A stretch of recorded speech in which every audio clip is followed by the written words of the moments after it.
At 7:32 in the morning on June 23, 1944, Private First Class Thomas Wheeler sat inside the command tank of Bravo Company, 3rd Battalion, 2nd Armored.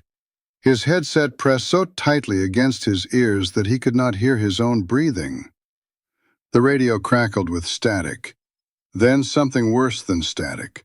A high-pitched whine that started soft and grew until it filled his skull like a dental drill. The German jamming had started again.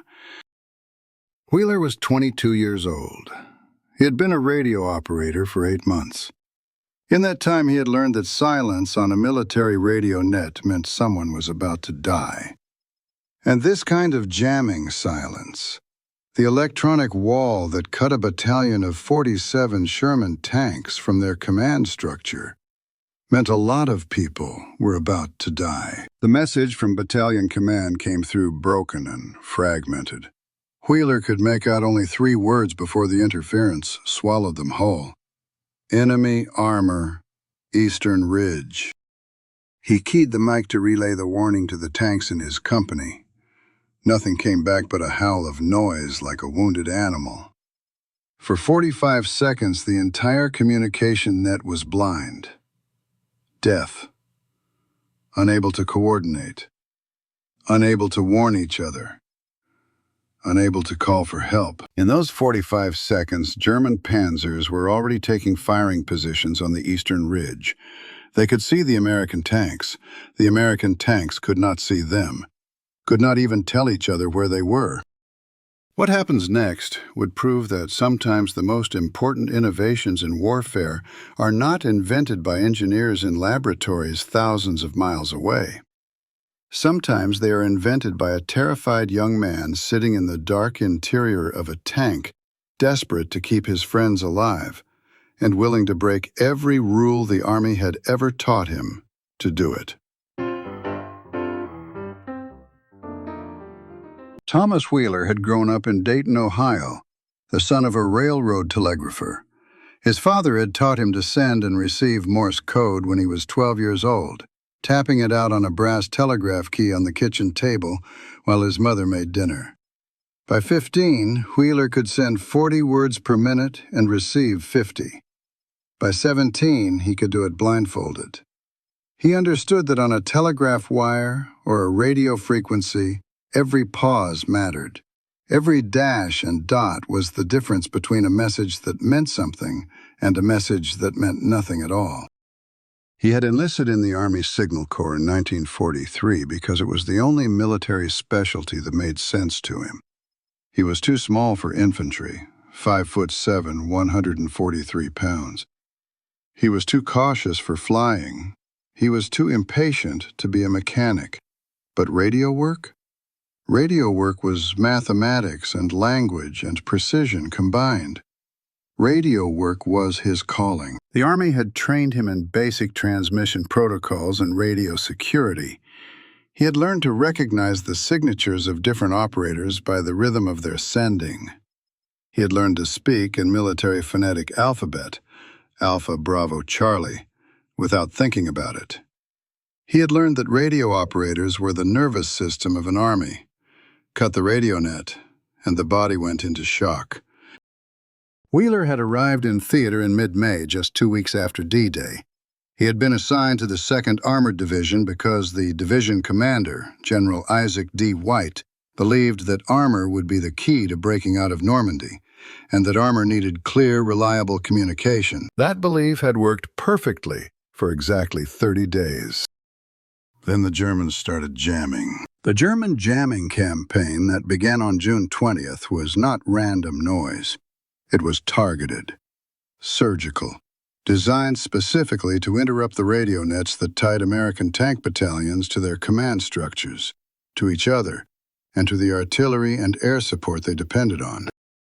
Across the First Army, tank commanders were losing coordination with battalion headquarters within minutes of contact.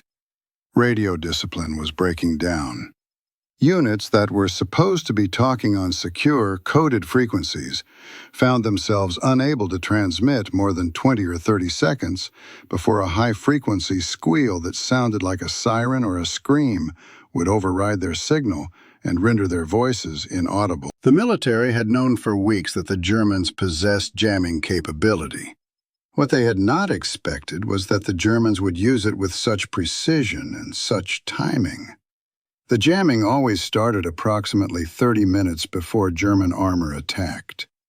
It was not the indiscriminate broadcast noise of earlier campaigns. This was targeted, surgical jamming that seemed to know which frequencies the Americans were using on that particular day. By June 23rd, when Wheeler's battalion detected enemy armor on the eastern ridge, the jamming had already cost the 2nd Armored approximately 380 soldiers, killed or wounded, in just 3 days of operations. 23 Sherman tanks had been destroyed or abandoned due to mechanical failure or crew casualties. Dozens more had been damaged. Those numbers did not include the psychological cost. The growing realization among tank crews that their communication advantage, which they had relied on since Normandy, was evaporating. Wheeler had witnessed 3 of those deaths personally. The first was Lieutenant Donald Hutchins, the executive officer of Bravo Company, who had been standing outside his tank on the morning of June 21st when a German anti-tank round came from a direction that Hutchins had not heard about because the radio net was jammed.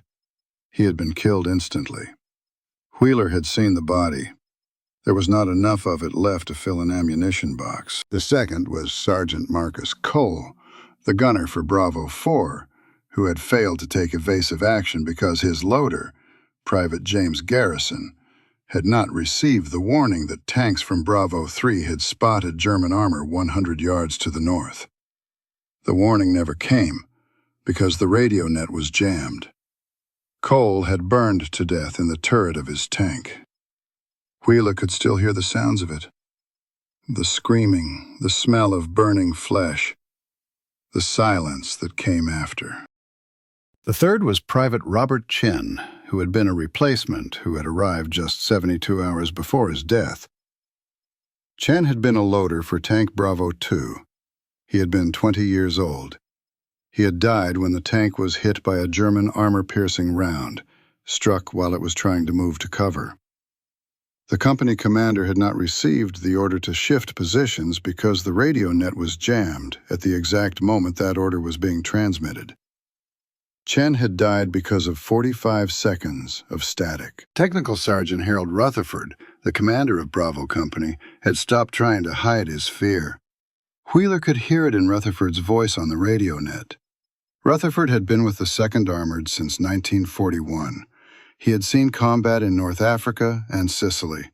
He had trained with this company for over a year, and now he sounded like a man who was slowly coming to understand that he could not keep his men alive.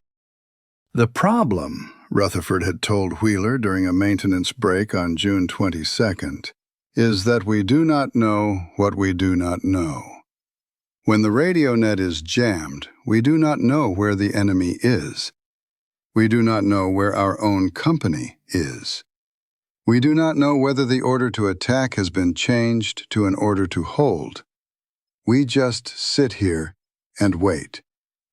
And while we wait, men die. The Army's official response to the jamming problem was to change radio frequencies.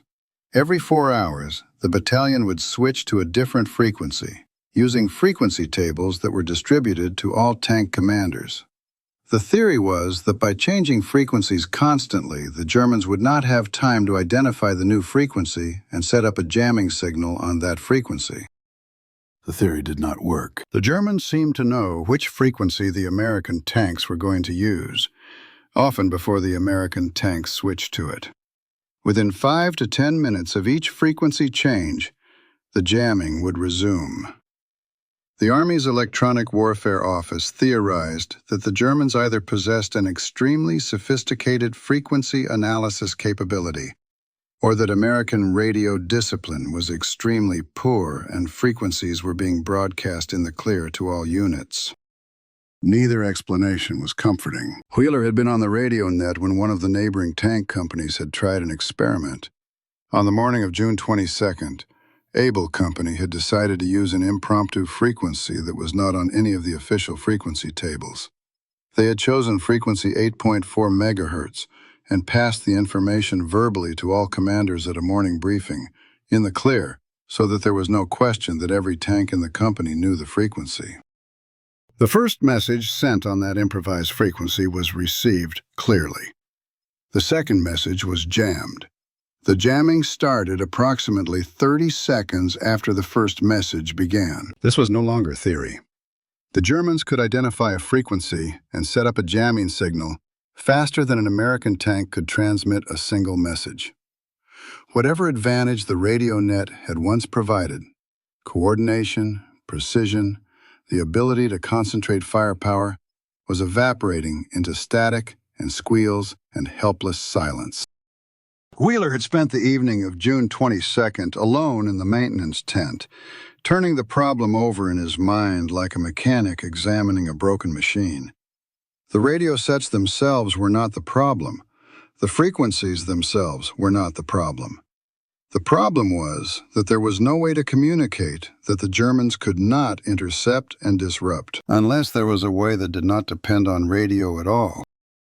On the night of June 22nd, Wheeler sat on his bunk in the tent that housed the company's non-commissioned officers, and he stared at his wristwatch. It was an Elgin, the same type of watch that most soldiers wore, issued by the Army.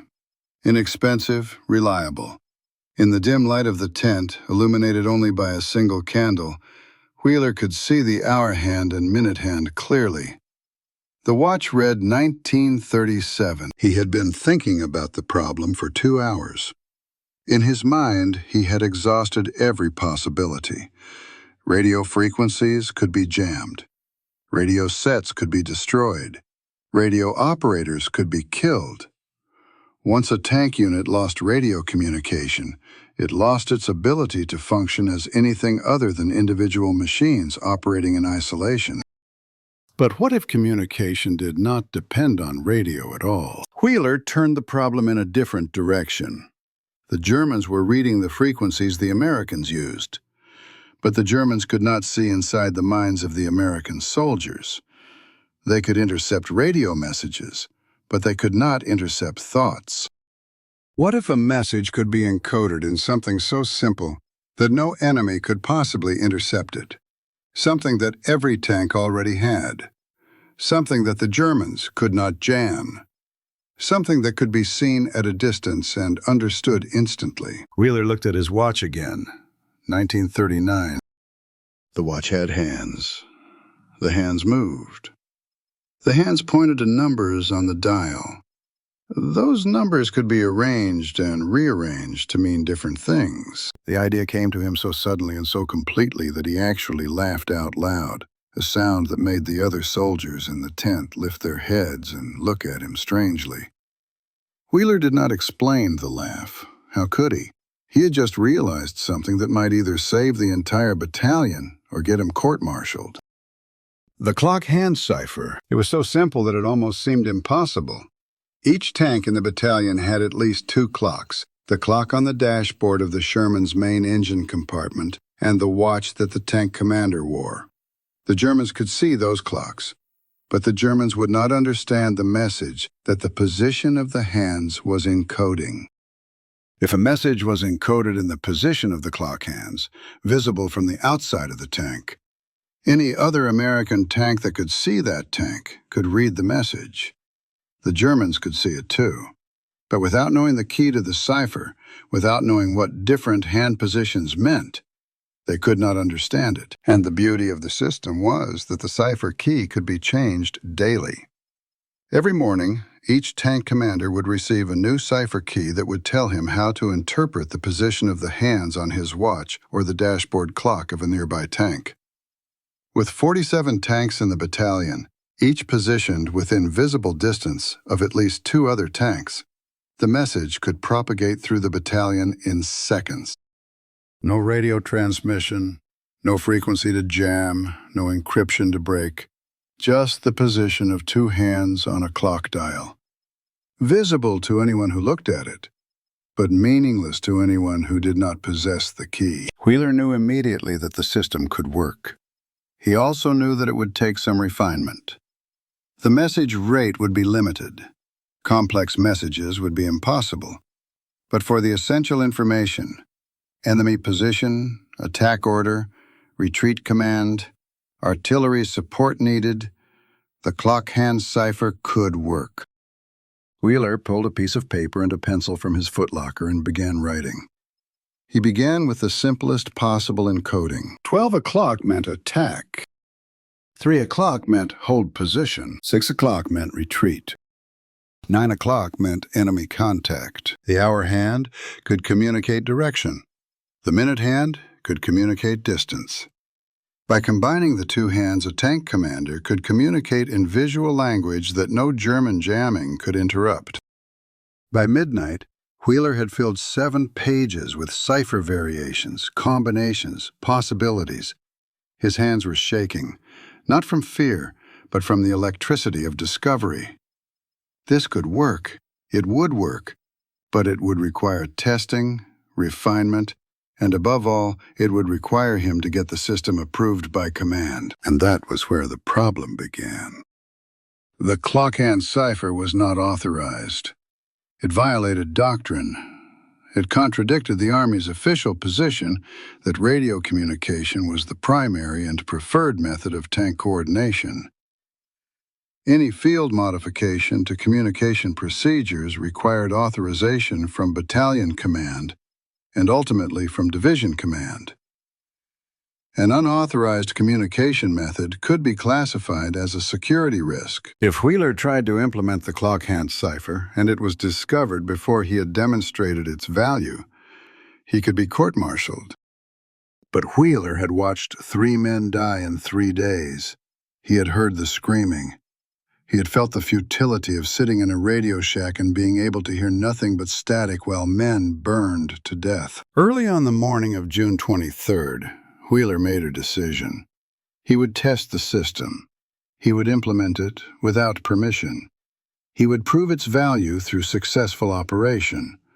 And once it worked, once it saved lives, then he would present it to command and request forgiveness rather than permission. At approximately 0500 hours, Wheeler met with Sergeant Marcus Cole's replacement, a young tank commander named Lieutenant Robert Hayes. Hayes had arrived as a replacement just 2 weeks earlier, but he was sharp and observant, and he understood the communication problem as well as anyone in the battalion. "I have an idea," Wheeler said. He laid out the 7 pages of cipher variations on the hood of Hayes's tank. "I think I can get messages through when the radio is jammed." Hayes read through the pages carefully. He asked technical questions. How would a message propagate through the battalion?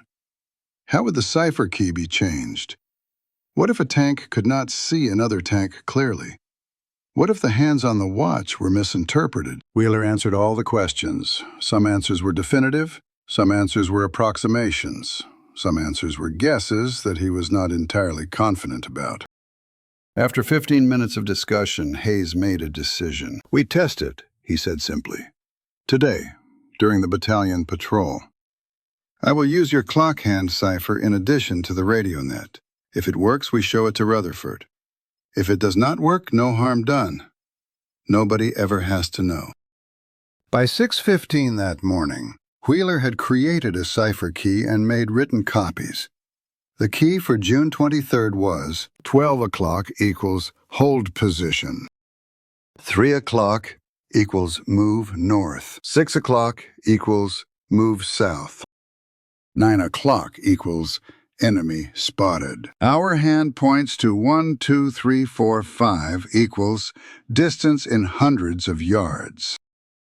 By the time the battalion moved out for the morning patrol, Hayes's tank had 2 copies of the cipher key, one in Hayes's pocket and one hidden underneath the rubber mat in the driver's compartment of the tank, in case the first copy was discovered. Wheeler rode in the command tank with Sergeant Rutherford and was relieved to find that Rutherford's attention was focused almost entirely on the patrol itself and not on what his radio operator was doing with the cipher key, or why there was an additional watch being mounted on the outside of Hayes's tank turret, secured with electrical tape to a position where it would be clearly visible to any nearby tank. The battery, 2 tanks wide, moved east through the bocage country, the dense hedgerow terrain that made armor movement slow and dangerous. Within the first hour, the German jamming started right on schedule. The radio net began to deteriorate. By 0700 hours, the radio net was so compromised that Rutherford could not even contact the tanks in his own company with certainty. That was when Hayes used the clock hand cipher. Hayes had positioned his tank to the left of Rutherford's command tank, approximately 75 yards away. When Rutherford gave the radio order to hold position due to suspected enemy contact ahead, the radio transmission was jammed and never reached Hayes's tank clearly. But Hayes watched the position of the hands on his mounted watch and saw 9 o'clock plus 4 hours. Enemy spotted at 400 yards ahead. Hayes understood immediately. The order was not to hold position. The order was to take evasive action, because enemy armor had been spotted at 400 yards ahead. Hayes executed a perfect right turn, moving his tank behind a thick hedge that provided cover from the direction of the suspected enemy position. 10 seconds after Hayes moved, German anti-tank fire came from the direction that Hayes had been occupying. 5 rounds in rapid succession, impacting exactly where Hayes's tank would have been if it had not moved. The Germans had been waiting in ambush. Wheeler watched the fire from inside Rutherford's command tank and felt his heart stop for a moment. Then Hayes's tank emerged from behind the hedge, intact, unharmed, still fully operational. On the radio, Hayes transmitted, "Bravo 6, Bravo 2, moving to covered position per visual signal. Enemy position confirmed 400 yards north-northeast." The radio transmission was instantly jammed, but it no longer mattered. The order to move to covered position had already been executed by visual signal. The information about enemy position was secondary, confirmation of what Hayes had already understood from reading the clock hands. For the next 20 minutes, as the battalion maneuvered and repositioned and attempted to bring fire to bear on the German anti-tank gun, the clock hand cipher was used continuously. When the radio net was jammed, Hayes would position his tank where its external clock was visible to other tank commanders. The cipher key was simple enough that even under the stress of active combat, every tank commander could read the message in seconds. By the time the battalion broke contact with the German anti-tank position, the entire system had been tested and validated in actual combat conditions. 3 American soldiers had been wounded in the engagement. 0 had been killed. The German anti-tank gun had been destroyed by American artillery that had been called in using the radio net. But the radio net had been supplemented by visual signals, clock hand messages, that had kept the American tanks coordinated and alive during the critical moments when the radio net was too jammed to be reliable. At 06:58 on the morning of June 24th, Wheeler sat in the command tank and listened to the battalion radio net. For the first time in 3 days, he felt something he had almost forgotten: hope. Sergeant Rutherford had authorized the clock hand cipher as an emergency backup communication method. He had briefed all the tank commanders in Bravo Company on the cipher key. Word had spread through the battalion. By mid-morning, rumors were circulating that a new communication system had been tested and worked. But a rumor and a successful combat test under fire were 2 different things. The real test came at 08:14, when the battalion received orders to move north and engage a German column that had been spotted moving south toward the American positions. A full German company, approximately 20 Panzer tanks and supporting vehicles, was moving down a narrow road through the bocage. The German column was trapped in the landscape.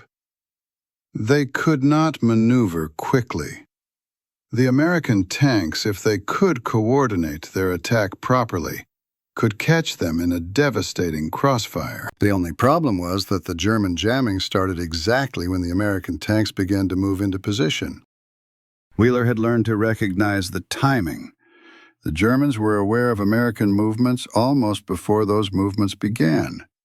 Somehow they knew that the Americans were about to conduct a complex, coordinated attack that required precise communication, and they were jamming in advance to prevent that communication. "Radio net is compromised," Rutherford said to Wheeler. "Begin transmitting on secondary frequency." Wheeler switched to the backup frequency. For approximately 7 seconds, the transmission remained clear. Then the German jamming signal started to rise. It climbed up the frequency spectrum like a siren winding up. Within 10 seconds, the secondary frequency was completely unusable. "Sir," Wheeler said, "we can use the visual cipher. All tank commanders have the key." Rutherford hesitated for a half-second. Then he made a command decision. "Do it." Rutherford opened his hatch and looked toward the tank positioned 100 yards to his left, Tank Baker 2, commanded by Lieutenant Anthony Carlisle. Carlisle was looking at Rutherford's tank, waiting for instruction. With no radio communication possible, the visual signal was the only instruction Carlisle would receive. Rutherford tapped Wheeler on the shoulder and pointed at his watch. Wheeler adjusted the hands to 9 o'clock plus 1 hour. Enemy spotted at 100 yards. The movement was visible to any tank commander looking at the command tank, and in the bocage, where tanks were positioned in a rough perimeter with visual lines of sight to at least 2 other tanks, the information propagated instantly. Tank Baker 2 received the signal and moved into position for a flanking attack. Tank Baker 3, seeing Baker 2 move, read the signal from Baker 2's external clock and moved into a covering position. Tank Baker 4, seeing Baker 3 move, executed its own movement based on the visual signal from Baker 3's clock. Within 60 seconds, all 6 tanks in Bravo Company had repositioned into an attack formation that was coordinated and balanced and set up to deliver maximum firepower against the German column. The German column, still trying to find the American positions while the American tanks were shielded by radio silence, began to execute what the German commander obviously believed to be evasive maneuvers. But the German tanks were moving blind, without the communication advantage that the American tanks now possessed through the visual cipher. At 0819, Rutherford gave a hand signal to Wheeler. Wheeler did not reach for the radio. Instead, he turned the hands of Rutherford's external clock to 12 o'clock, the attack signal. The signal propagated through the battalion in less than 15 seconds. All 6 tanks in Bravo Company opened fire simultaneously. The first round from Rutherford's tank caught the lead German panzer on the right side of its turret. The impact was catastrophic. The turret simply ceased to exist, blown away by the force of the American 75mm shell. The German crew died before they could understand what had happened. Baker 2's gun found the second German tank and fired. Hit. The panzer began to burn. Baker 3 targeted a German half-track and destroyed it with a single round. Baker 4 engaged a German panzer and missed with the first shot, but corrected and hit with the second shot, immobilizing the German tank. The remaining German vehicles tried to retreat, but the bocage that surrounded them provided no escape route. The narrow road that had seemed like a perfect avenue of advance became a trap. German tanks tried to turn and move back the way they had come, but American tanks under direct command from battalion headquarters, using the radio net, were moving to cut off the retreat. Within 4 minutes, 10 German tanks and approximately 30 German soldiers had been killed or captured. American casualties from Bravo Company, 0 killed, 0 wounded. The German column had been completely destroyed in less time than it had taken to execute, and the entire coordinated attack had been conducted using visual communication that could not be jammed. By 1900 hours that evening, every tank in the 2nd Armored Division had received a cipher key and training briefing on the clockhand cipher system. By the next morning, Every battalion in the division had adopted the system as an authorized backup to radio communication. Rutherford had been summoned to division headquarters and had presented the idea directly to General Isaac D. White, the commander of the 2nd Armored. White had listened to Rutherford's explanation of the system and had asked only one question: "Does it work?" Rutherford had described the ambush that had been avoided because of the visual signal. He had described the coordinated assault against the German column that morning. He had used specific numbers and times and casualty figures. General White had approved the system for immediate division-wide implementation and had directed that Wheeler be recognized for the innovation. The recognition had come with a significant caveat. The system would be credited to Rutherford and Bravo Company as a whole. The individual who had developed it, Thomas Wheeler, would receive commendation and a promotion to sergeant, but the Army was not going to detail the exact circumstances of how the system had been tested and who had conducted the initial tests. Unauthorized communication modifications could set a precedent. If soldiers believed they had permission to modify official procedures without authorization in order to test new ideas, the entire structure of military discipline could erode. Wheeler accepted the recognition and did not argue the point. He had saved lives. That was sufficient. The clock-hand cipher system spread throughout the 3rd Army over the next 2 weeks. By July 5th, 17 tank battalions were using the visual communication system in addition to their radio nets.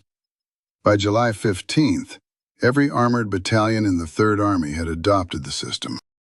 The Germans, faced with this new communication method that they could not jam, began to develop their own version of the system. By mid-July, evidence suggested that German panzer units were attempting to coordinate using hand signals and visual markers. But by that time, the advantage belonged to the Americans. The American system was refined and standardized. German implementation was haphazard and inconsistent. More importantly, the psychological advantage shifted.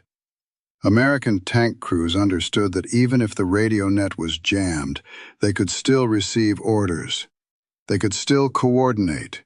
They could still fight as a unified battalion rather than as individual tanks operating in isolation. German tankers, facing enemies who could communicate despite German jamming, began to lose the confidence that had sustained them through the earlier campaigns. Wheeler's Battalion, Bravo Company, 3rd Battalion, 2nd Armored Division, had lost 47 soldiers total over the month of June, killed, wounded, or missing. Of those, the enemy action of June 23rd through June 25th, when the radio jamming was at its worst, had accounted for 19 casualties. If the German ambush had succeeded, if the German anti-tank gun had caught the unsuspecting American column, if the German column had not been completely destroyed during the coordinated assault, casualty estimates suggested that Bravo Company could have lost an additional 28 to 35 soldiers. 47 soldiers had been saved by a simple idea that a 22-year-old radio operator had developed while staring at his wristwatch in the dark. Thomas Wheeler left the Army in 1946. He had been promoted to staff sergeant and had received the Bronze Star for his work developing and implementing the visual communication system.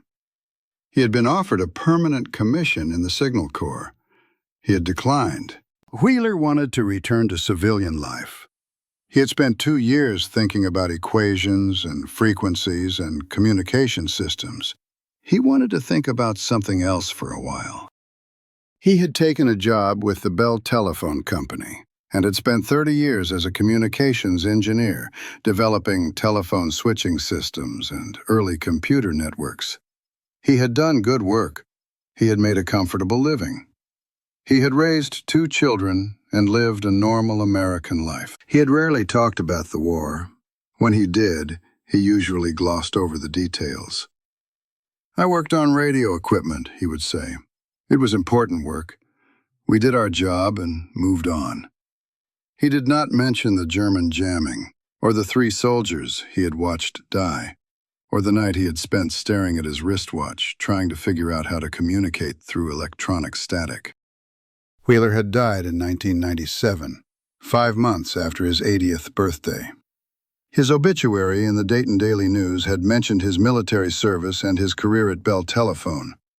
It did not mention the clock hand cipher. The system itself had faded into historical obscurity within a decade of the end of the war.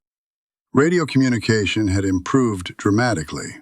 Electronic jamming was understood and countered. The tactical necessity that had created the clock hand cipher had disappeared. Military historians had written about the signal communication systems of World War II, but most had focused on large-scale encoding systems like Enigma, not on simple visual systems used by tank commanders at company and battalion level. Yet the principle remained valuable.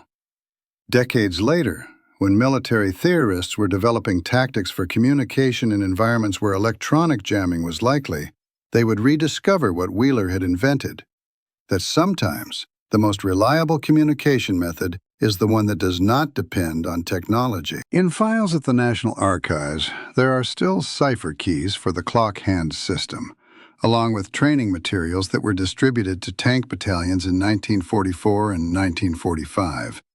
The files contain no reference to Thomas Wheeler. The information is cataloged under Combat Communications Methods and Tactical Innovations of the European Theater. There is a museum dedicated to tank warfare at Fort Knox, Kentucky. Visitors can examine a fully restored M4 Sherman tank. The museum placard describes the vehicle's specifications, armor thickness, armament, and rate of fire. It mentions that Sherman crews developed innovative tactics to compensate for deficiencies in armor protection and firepower. It makes no specific mention of clock hand ciphers or visual communication systems. But if a visitor looks carefully at the dashboard of the displayed Sherman, they will notice something unusual. There is a mount for a clock face visible from outside the vehicle, welded in place during the tank's service in Europe and never removed during the restoration.